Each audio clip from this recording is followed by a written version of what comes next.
In source routing, all the information that you need to route the packet is provided as part of the packet itself. So this is rarely used in practice because this places lot of responsibility on the source, because source now has to figure out the entire path. So this is illustrated in this figure. So host A, if it wants to send a packet to host B, will specify what all ports this packet has to go through. So it sends to switch 1 and it is telling send it out on port 1. So this goes like this. Typically this is rotated so that switch 2 can now act on this field. So this is put at the head. So switch 2 will know to send it out on port 2, and when it comes again this is rotated. So switch 3 will know that it has to send it out on port 3. So this entire path is specified. As mentioned, this is rarely used in practice because the source, which are typically hosts, have to run the routing protocol, and routing protocols can be rather complex because you are trying to figure out a route when there are millions of hosts out there and nearly thousands of switches that are out there. So where is it used in? Sometimes it is used in the internet core in the routers.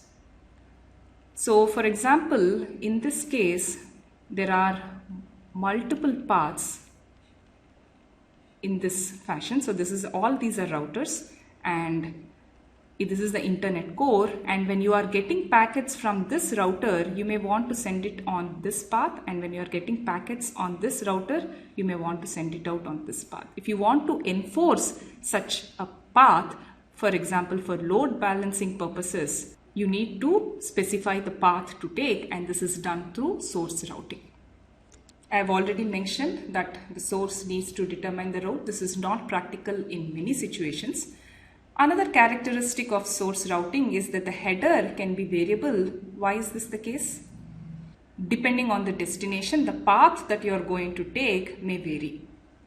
If really required, this feature can be supported both in datagram and virtual circuit networks, by which I mean that in datagram switching, for example, if the header contains the entire path, you can rely on it and not look at the forwarding table to send this particular packet. So this is a feature that can potentially be supported. And there are two types of source routing. One is called strict, in which the entire path is specified. Another is called loose, where only a subset of the nodes are specified. What do I mean by this is this route will say cover these nodes, but in between what nodes to cover, the path to take is not specified. All it says is this packet has to go through these nodes. Now that we have seen the different switching techniques, let's compare them along different dimensions. The first is the forwarding cost. What do I mean by this? Basically, the effort involved in determining which outgoing port an incoming packet has to be sent on. This cost is rather high for datagram networks because the forwarding table that you consult, this table typically is going to be rather long because it needs to carry the destination addresses of the many hosts that are out there. So the table lookup can be rather expensive in terms of time. On the other hand, in pure circuit switching, if a dedicated wire is allocated to the particular connection, there is absolutely no forwarding cost because the packets will just zip past one hop to the other. This switch, as soon as it receives one bit from the incoming line, can put it out on the outgoing line.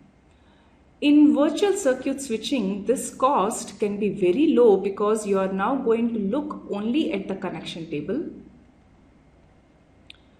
So this address looking in the forwarding table was done as part of the connection setup itself. So these costs do not arise as part of the packet forwarding. They happen during the connection setup.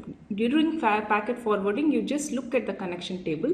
Since the number of entries in this is local in scope relative to how many connections are passing through the switch, this can be made very small. As I have already mentioned before, this can also be implemented in hardware, thereby making it rather fast. In terms of bandwidth utilization, the datagram has the highest bandwidth utilization because it employs statistical multiplexing. In pure circuit switching, this is low because you are giving dedicated access to the resources. If a user is not using it, the resources will go waste. In virtual circuit switching, because you're using a combination of circuit switching and packet switching, this can be made flexible. In other words, only for those flows that need reservations you reserve. For the rest of the flow, they just do statistical multiplexing. In terms of per packet header, which among these three techniques has the lowest overhead? That's right, pure circuit switching, because the packets don't even carry any information as part of it. This is rather high because the address that you use is global in scope, so it will need more number of bits than in virtual circuit where you are using VCI, which is local in scope. In terms of resource reservation, this is not even possible in datagram. As in pure circuit as well as virtual circuit, this is possible. In terms of initial delay, that is before you send the first packet, the amount of time you have to wait, which has the least amount of initial delay? Right, datagram, because as soon as you get a packet, you can just forward it because the packet contains enough information to forward the packet to the destination. Whereas in pure circuit as well as virtual circuit, this is high because the connection has to be established before you can send the first packet. So reordering in datagram, it is possible because, as I said, if some switch failed, you can do an alternate path, whereas in pure circuit as well as virtual circuit, this does not arise because you are pinning the path. In light of the above, which provides the highest fault tolerance? That's right, datagram, because you can always find alternate path, whereas here if something failed, you have to establish a new connection. So that's with respect to trade-offs. A point I should mention here is even though virtual circuit was proposed as a compromise between pure circuit and datagram switching, it never really caught on in the internet because this is rather complex.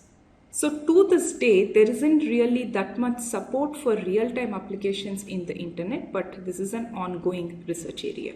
So to summarize, there are three types of packet switching that we saw: datagram, virtual circuit, and source routing. And there are inherent trade-offs between all these techniques.